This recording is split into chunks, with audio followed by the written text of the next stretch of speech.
Mangayo anite dabala kamale seneke baliyo daba samunde kadoma Ambalma Sherifla Flavor Malikono ani Maliko ka folini walima don ko nyeshaw ma ka wala donné ka fo bi alhamdulillah jemukan ci wara hukum konana mi yanse Shola ni aseye de Sherif Ousmane Madani Haidara ambe aka malufurula ni wakatina anyambala ka fo jama sebe korobora bela jele nalimbe wala sa ibsika ke ni barabain ibsika ka shere tugumna commune saba ka bo gumare commune belebele saba chani muso demsen ni mabakoro bela jele bora kana ka chaya kusobe anyambala demsonu be demso be demsonu be voilà merci anyambala ka fa demson sebe korobora u bela jele nalimbe aidara ka hectare tan ani nani hectare tan nani amalo be ka turu bi sogmadana amena korofo di doma demsonu chama bora amena korofo di ambalma ke assalamu alaikum wa alaikum salam itogani jam ntoka adama najo kabomi kabo shola bo alhamdulillah amba ala foka ala barkada bo ambe karmo ka furula bi bo anu se jelo ndo farfolendo wala anana farfolen parce que sausa ambe na farin furun tunu bo tiana anu se jelendo amba ala barkada karmo ka sabu yala ba le kera sabu ka ambe ala gelen fara jonka nya haydra kamata an kunte nyoga soraya o ko fa ambe so ala seru fana fo fa ale kera sabu ka furun di haydra ma nya wota an kunte nyoga soraya fore kamna abi agiribe tiga ambala bo bi alhamdulillah fore akera du kolo nyumaye bo amba shen machine bo abara kon bi alhamdulillah no ya bala yara de wala amba haydra yara fo ya rabbi sija an kene ya an laban ko nyuma alga de haydra ma ni mamini ya amsaru kan ya rabbi alga ambela gelen kan ni mamma na anjugo ya rabbi alga hakil nyuma da ambela gelema mi alga ambela gelen kan da alga ambela kiasira ka sallallahu alaihi wasallam ay tegere ba fula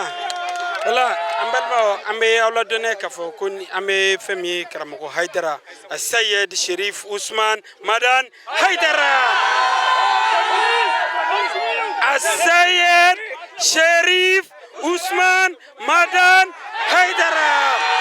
Sayyid Sherif Ousmane Madani Haidara Jamiatu Ansardine tonde on kabo commune belebele sabala kabo gumare u bela jele bora kana bi sogmadena kana malo hectare tan ani fla o malo orebe ka turu bi sogmadena bela jele ni so jale do chew bora muso bora demson bora maba koro bora amba nyini ala fe samia nyuma malo nyuma ala ko boni foro konana ka nyini ala fe sanchama ala kani barakrenkrani ala ko ira ambela jele kenemana awni che ni ala sonama alsa ani tondo kabo commune saba konana anu beto nyogo fe malo hectare foro hectare tan ani fla amena malo bela jele turu nyogo fe ni soja ani bonya ani karama konana ka sangani Mali islamé dine nyama ka fra nyogo kan jekuluba groupement des leaders spirituels musulmans du Mali manyema Mali al-islamé nyama ka tomba au conseil islamique du Mali manyema islamé de mento ansaru nyejoro a Sayyid Sherif Ousmane Madani Haidara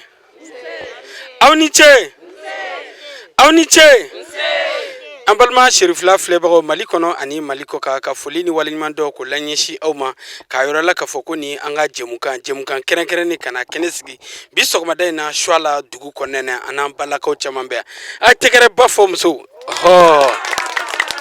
wala anyambala kafo bi ala sona aseye de Sherif Ousmane Madani Haidara Mali islamé nyama ka tomba au conseil islamique du Mali manyema Mali al-islamé dine nyama ka franyo kan jekuluba groupement des leaders spirituels musulmans du Mali manyema islamé de mento ansaru nyejoro aseye de Sherif Ousmane Madani Haidara bi kana ka malu forum mimbe shwala foru konena kana uturul konena muso uniso jalimba bi kana kono amena kuma galamani di ambala ka nyama ma wasa dekune flami babulu akase kula se jama assalamu alaikum. Wa alaikum salam wa rahmatullahi.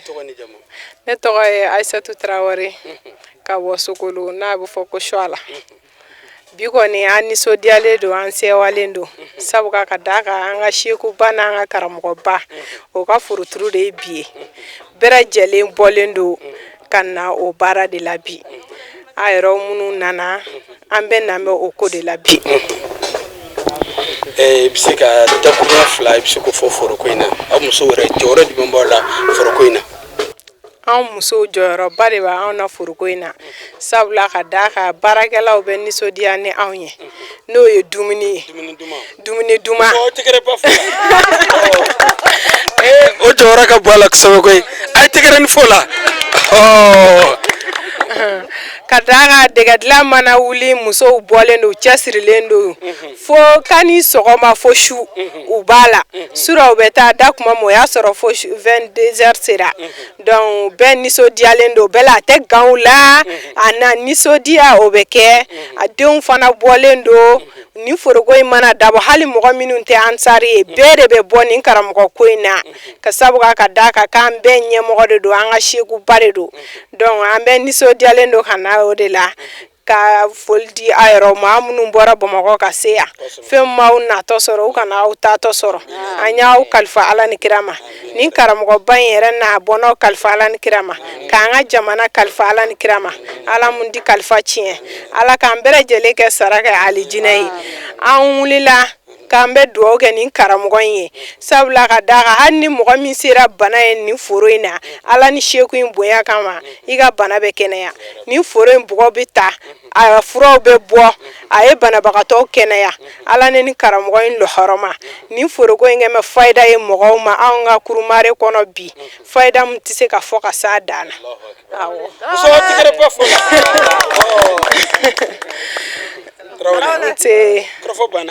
san kɔni an bɛ an ka sekuba yɛrɛ fo n'o ye Sirifu Tarawele an b'a fo sabula n'i y'a mɛn jɔnkun kunnandi k'a fɔ sababu ɲuman ale de y'an bɛɛ lajɛlen ɲɛmɔgɔ ye yan an ka foli b'a ye ani an ka perezanba kurumare perezanba n'o ye n burankɛ ye a yɛrɛ bɛ fɔ kurubalikɛ ye ne yɛrɛ burankɛ don an b'a fo ani delegation minnu nanen filɛ nin an b'aw bɛɛ lajɛlen fo musow ko k'u ka foli bi aw ye k'u ka foli bi aw ye k'u bɛ dugawu k'a ye an bɛɛ lajɛlen ka ɲinifɛn ye min ye n'o ye alijinɛ ye Ala ni sirifikɛ in lɔhɔrɔma Ala m'an bɛɛ don a kɔnɔ Ala k'an bɛɛ kisi k'ani foro in baara daminɛ na Ala kɛ nin k'an san fɔlɔ ye Ala kana k'an san laban ye Ala k'an mɛn ka foro in baara kɛ kiraba in lɔhɔrɔma kosɔn bijayili Musafa wassalamu alaikum a ye tɛgɛrɛ ba fɔ muso ko walasa nin tun ye kurumare musow u ka ɲɛmaba ale bɔra sa ka dakuruɲɛ 2 k'o lase an balakaw tɔgɔ la sabula a ye fɛn dɔ fɔ ko n'i y'a mɛn ko i jɔni kunnadi i ka fi sabu ɲuman bɔrɔ lankolon t'i jɔ n'i y'a mɛn cɛw an bɛ taa tile foro kɔnɔ musolaka ninnu sababu don muso a ye tɛgɛrɛ ba fɔ aw yɛrɛ kun alimisala ala sira somɔgɔw bɛɛ de denbaya bɛɛ kɔri baasi tɛ an tɛ ani baara an ba ne tɔgɔ Sidi Mohamed Tarawele ngo b'a fɔ a ma ko Sherifu Bamakɔ b'a fɔ a ma ko Sherifu la dɔw b'a fɔ ko Suala Sherifu bon hakilila nisɔndiya mun bɛ ne na o kɔni ye nisɔndiya dan ye sabu an ka foro in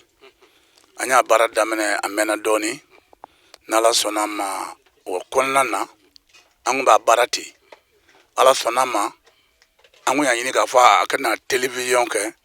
nka Ala y'a k'a ɲɛma sɔrɔ salanko sa Adara yɛrɛ y'a fɔ an ɲɛna ko wala foro in bɛ télévision ne ko ayi n ko an tun y'a fɔ n ko nka n ko ye kuma dɔ fɔ wala ko kuma dɔ fɔ taara ko an k'a fɔ ko a kana a télévision bon n'Ala sɔnna a ma baara in kɛra ten o la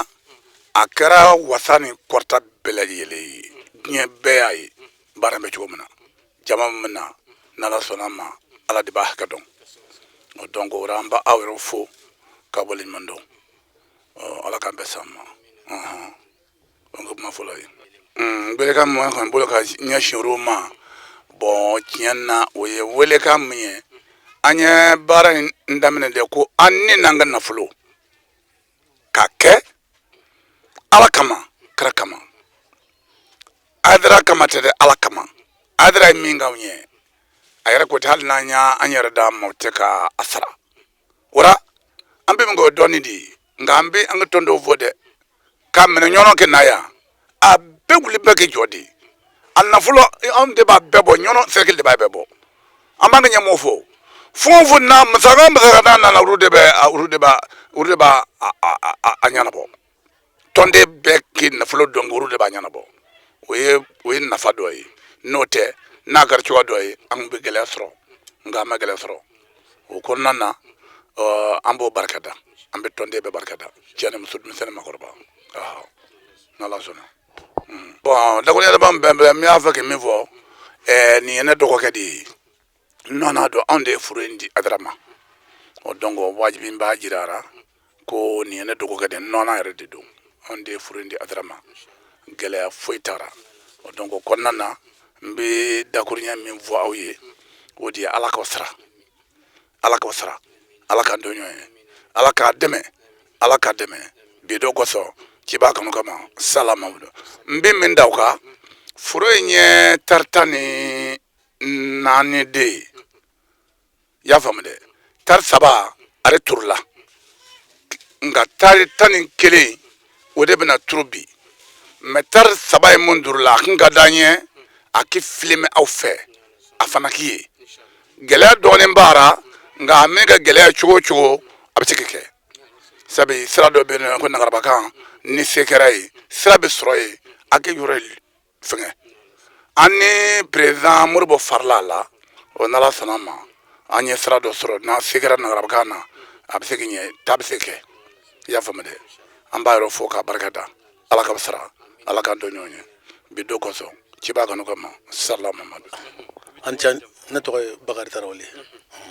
Ala ka hɛrɛ caya Ala ka kɛnɛya d'an ma Ala k'an na sutura Ala ka sini kɛra di Ala ni karamɔgɔ barika foro kɔni dira karamɔgɔ ma nka a y'a fɔ cogo min ɲɔnɔ zɛrɛkili kama daminɛ na an ma woyo la jama bɛna cogo min mun bɛ se ka wari bɔ u b'u wari bɔ dɛmɛ kɔni kɛra dɛmɛ da ye mun certifié kosɛbɛ a kɛra bonya da ye o tuma sisan fɛn min kɔni bɛ yen Ala an bɛ foli k'u ye an kɔni ye foro di nka baara aw de kɛra baara disi ni foro ma baara fu don n'i y'a mɛn foro ca don ni caman kɛ foro kɔni baara ni fu bɛ ka kan bon Ala y'a kɛ kɔni an nisɔndiyara o kɔni na kosɛbɛ an bɛ foli k'a ye Ala k'a n'a dɛmɛ Ala k'a n'a sutura Ala ka barika d'an ma Ala ni karamɔgɔ barika ani silamɛw natu Ala ka n'a nimisa a kɔrɔ Ala ka n'a nimisa a kɔrɔ a kɛra bonya dan ye Ala k'a n'a wasa Ala ka kɛnɛya di a diyara an ye kosɛbɛ. Aw ni sɔgɔma an sira hɛrɛ la an bɛ dugawu kɛ Ala k'an tile hɛrɛ la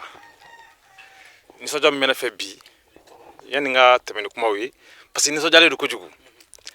ne tɔgɔ ko Nafa Jangunba n bɛ baara kɛ Suala arajoso la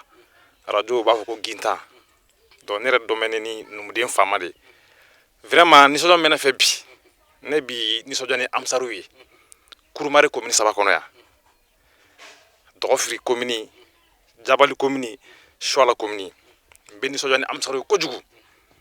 parce que n yɛrɛ tugura u nɔfɛ ka da mɔgɔ u jogo donc n'i tugura mɔgɔ jogo ɲumantigi nɔfɛ donc i yɛrɛ i bɛ changer donc vraiment ne bɛ waso ni an ka commune 3 ye Amsaru ye n b'u barikada n tugura u nɔfɛ depuis n tugura u nɔfɛ vraiment n ma fosi ye ni Ala ko ni Alakira ko tɛ donc an bɛ dugawu k'u ye hali bi sijan ni kɛnɛya ni labanko ɲuman Ala k'a di an ni an karamɔgɔ ma a Seydi Cherif Ousmane Madani Hayidara ba Madani an bɛ dugawu k'a ye karamɔgɔkɛ ne de b'a fɔ n ko jogo karamɔgɔkɛ bon kabi kunungo fo bi an ma fila mɛn karamɔgɔkɛ in da kɔnɔ an ye min m'a da kɔnɔ a ma waso ni dɔnni ye a ma waso ni nafolo ye a ma waso ni denko ye a wasola ko mun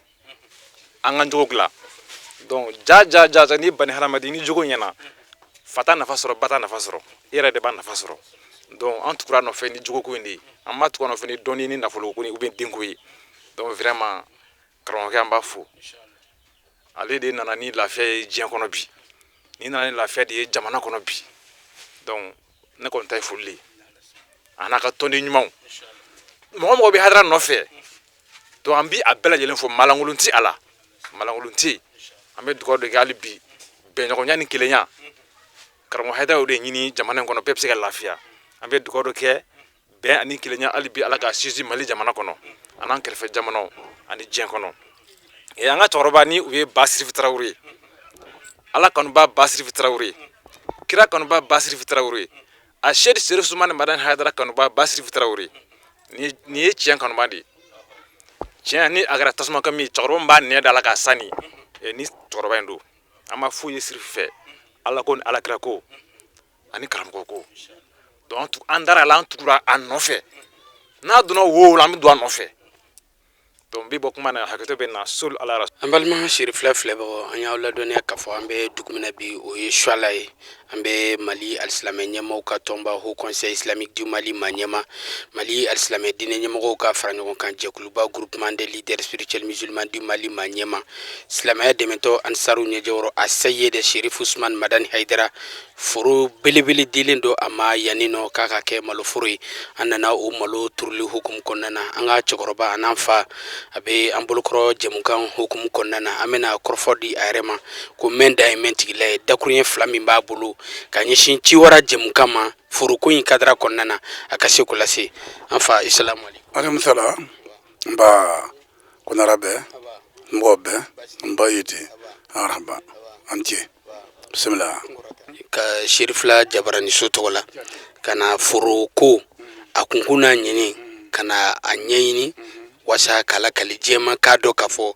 baaraba min bolodalen dɔ yan nɔ ani aw ye ŋaniya ɲuman min ta ka ɲɛsin a Seyid Cherif Ousmane Madani Haidara ma n'o de ye maloforoko ye n'a bɛ taa tari 14 n'i ma fili i ka fɔ la donc i ka se ka hakilina jumɛn y'aw bila la ko min y'aw bila la ka foro k'a di karamɔgɔ Haidara ma yan ani laɲini jumɛn b'aw bolo a ko kɔnɔna na i ka se ka ɲɛfɔli k'an y'o la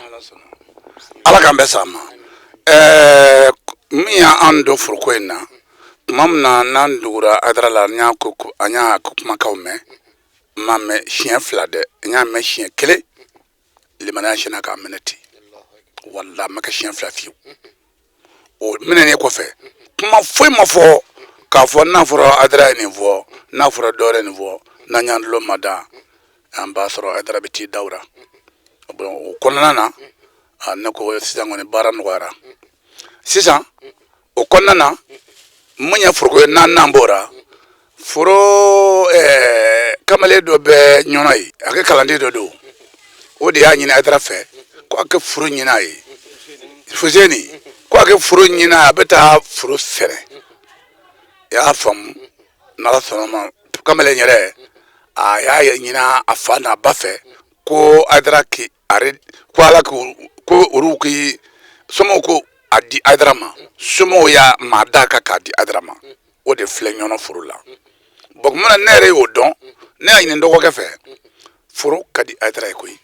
o kuma na an k'a lajɛ an kɛ foro d'a ma o kɔnɔna na tari 2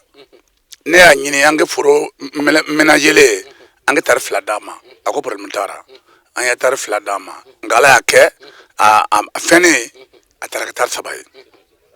o kɔnɔna na jirikali fana n y'a ɲini dɔgɔkɛ kelen fɛ mun filɛ n kɔrɔ yan o kuma na hali bi ne tun b'a fɛ an kɛ dɔ di Haidara ma ko problème t'a la an ye tari 10 d'a ma o fana kɛra tari 11 ye i y'a faamu dɛ o kɔnɔna na an ye baara in daminɛ n'ala sɔnna ma o kɔnɔna na an yɛrɛ ko mɔgɔw minnu bɛ yan Ansaru minnu bɛ yan o ko Cherif ni baara in bɛ kɛ a fɔ an ye n ko problème t'a la an y'a f'u ye minnu b'an kɛrɛfɛ Ansaru olu fana y'a fɔ an y'a fɔ ten o kɔnɔna na Dɔfiri Jabali u ko ni nin baara in bɛ kɛ a kini kan kɔfɛ ala ka n ye baara in daminɛ ten o ye Bamusa kelen filɛ yan Bamusa ye lisi la k'i taa di ɲɔnɔ o y'a sɔrɔ ko PV quoi PV ko nin de don o kuma na ni an bɛɛ kungo di cercle bɛɛ de y'a ta o y'a sɔrɔ Haidara ye kuma masaka bɛɛ bɔ kuma na Haidara sen bɔra da cercle de b'a bɛɛ bɔ bi an ka président ye Musa Kulibali ye hali sisan masaka fɛn o fɛn bɛ yen nɔ na a bɛɛ de bɛ bɔ section kunna ala k'an bɛɛ s'a ma bon baara in kɔni fure zɔrɔla nin cogo in de la tan depuis a daminɛ na fo sisan tiɲɛ yɛrɛ la Jabali Dɔgɔfiri u b'u seko kɛ nka Suala ye ne yɛrɛ fadugu de ye Suala ye dugukɔrɔ de ye o kɔnɔna na a bɛ faamu Dɔgɔfiri u b'u bɔ de komi dɔn Jabali fana a fana b'o cogo la n'a fɔra ko a bɛ taa foro la bi a bɛ n'a ye a bɛ na jama mun ye ala de b'a hakɛ dɔn fo dɔw bɛ kolo mobili bɛ maa de ta Dɔgɔfiri kɛrɛnkɛrɛnma Dɔgɔfiri fo dɔw bɛ kolo fo mobili bɛ na kɛ maa tɔ to fo dɔw bɛ n'u si yɛrɛ la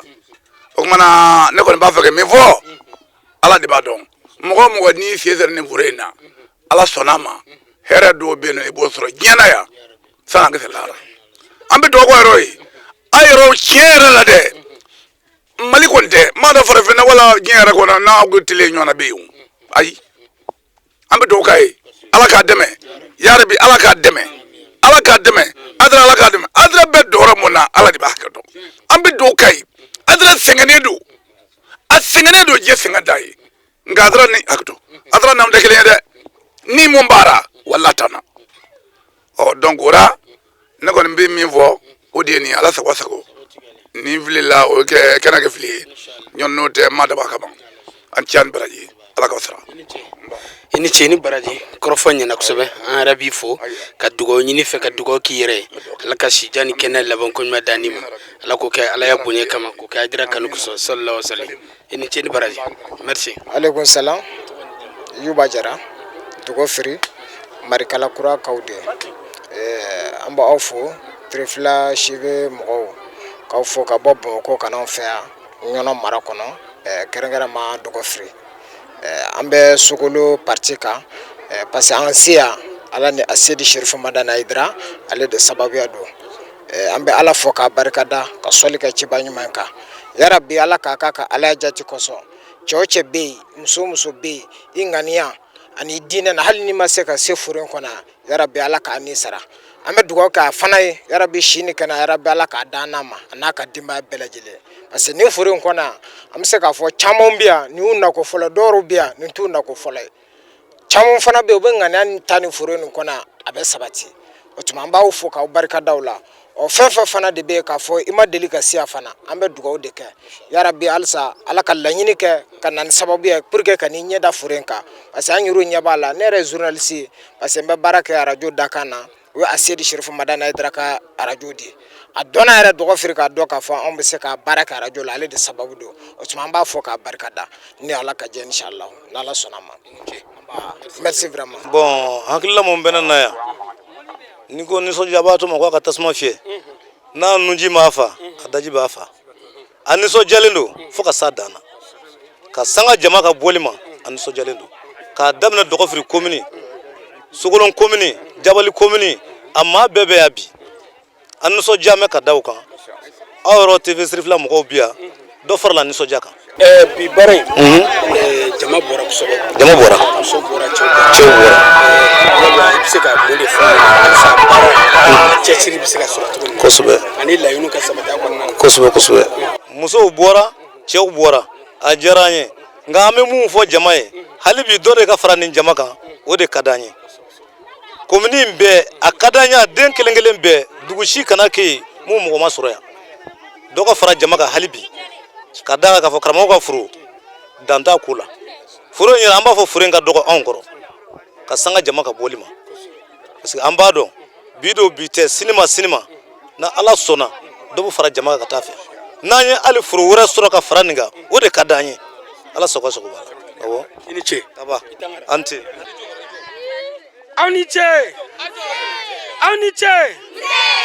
ambalma shirifla flebo alshambe yalla donné ka fo ngambe shwala commune konnana karamo haydara ka malu foro konnana aya irawla ka fo demson bora muso bora chew bora makoroba bora alsa ni soja ore kuni ube fambela jelefe amena korofodi ambalma muso doma alifene ka dakurien flaba fe kalasi akofo malma muso to ne to go Saudatu Kulubali kabomi kawesga 18 an nana karamoga ga molo turulela forola karamoga karanya nana karamoga kanuga ma foro turulela kanu bana nana foro turai ore ni soja ni hagla jumambila ni soja ka bone na kosebe ne konta limbarero ebe mun foi towe ne kuma mu fonto e uga barage wa karamoga kanu bare benena ne woro fon karamoga ebe mun fai ne be karamoga faga bara nyumana kanchi abana abana dora tifa jon wara be kuma ne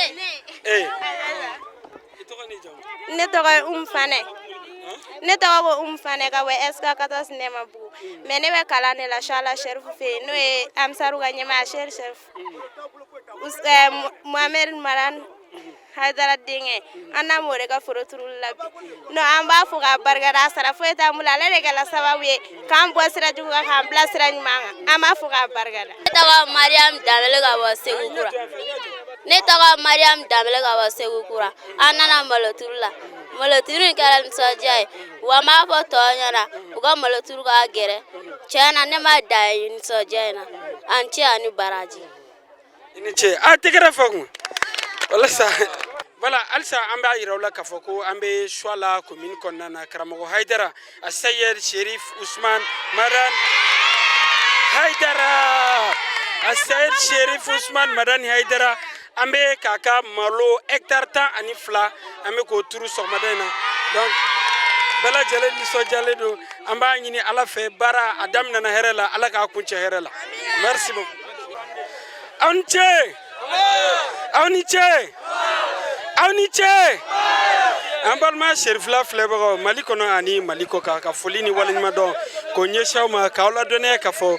bi alhamdulilayi jɛmukan ci wɛrɛ hukumu kɔnɔna na k'aw ladɔnniya k'a fɔ ko bi an tun bɛ dugu min na o ye Choila foro karamɔgɔ Haidara foro belebele min b'a tɔgɔ la yan nɔ n'a bɛ taa hectare 14 bɔɲɔnko bi sɔgɔmada in na ka na hectare 12 k'o turu malo la an tun b'o baaraw kɛnɛ kan bi sɔgɔmada in na président ba n'ale ye ɲɔnɔ section président ba ye a bɔra sisan nɔ ka kɔrɔfɔw kuncɛ nisɔndiya ni bonya ni karama kɔnɔna na k'a jira k'a fɔ laɲini min tun bolodalen bɛ alhamdulilayi Ala sɔnna a bɛɛ lajɛlen sabati bi sɔgɔmada in na an b'a yira u la k'a fɔ ko san o san ni Ala sɔnna Serifula Jabaraniso an bɛ nin kɛnɛ kɔnɔ walasa kana kɛ nin baara belebele nin baara kɛrɛnkɛrɛnnen kana k'a seere ye karamɔgɔ Haidara kanu ni b'a bolo yan yɔrɔ la kana kɛ o seere k'a ɲini Ala fɛ san caman an ka jɛ ka ye nin baara kelen kɛnɛ kan aw ni ce aw ka ɲamadali fɛ ni Ala sɔnna ma halisa fɛn min ye kunnafoni wɛrɛw ye o bɛɛ lajɛlen na fara ɲɔgɔn kan ka lase aw ma Serifula Jabaraniso sanfɛla la bi an mɔgɔ minnu sera yen nɔ Samba Tarawele Amadu Kamara ka fara ɲɔnɔ section maaw u bɛɛ lajɛlen kan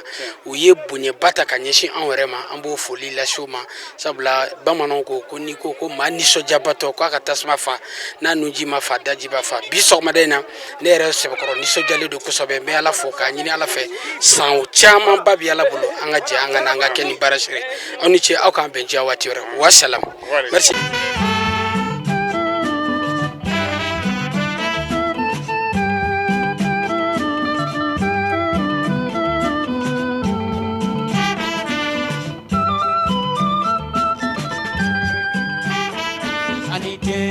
Yangaw yo anite dabanda kamale seneke baliyo daba samunde kadom